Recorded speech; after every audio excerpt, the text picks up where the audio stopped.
যদি বিএনপি ইনশাআল্লাহ সরকার গঠন করে, তাহলে বিএনপি শুধু এককভাবে দেশ পরিচালনা করবে না, বরং বিএনপি এই মাফিয়া হটানোর আন্দোলনে যারা যারা বিএনপির সাথে শরিক থাকবে সকলকে একসাথে নিয়ে সকলের পরামর্শক্রমে আমরা দেশকে পরিচালনা করব।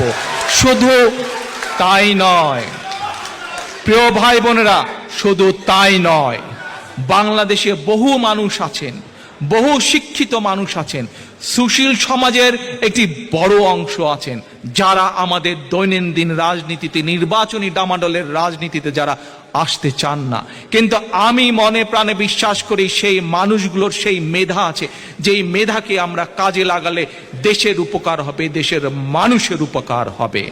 আমরা সেই মানুষগুলোর পরামর্শ গ্রহণের জন্য, সেই মানুষগুলোর পরামর্শ গ্রহণের জন্য, সেই মানুষগুলো যাতে দেশের উন্নয়নে, দেশের মানুষের উন্নয়নে অবদান রাখতে পারেন, সেই সুযোগ সৃষ্টি করতে চাই। এবং সেই জন্যই আমরা দ্বিকক্ষ পার্লামেন্ট বাংলাদেশে তৈরি করতে চাই।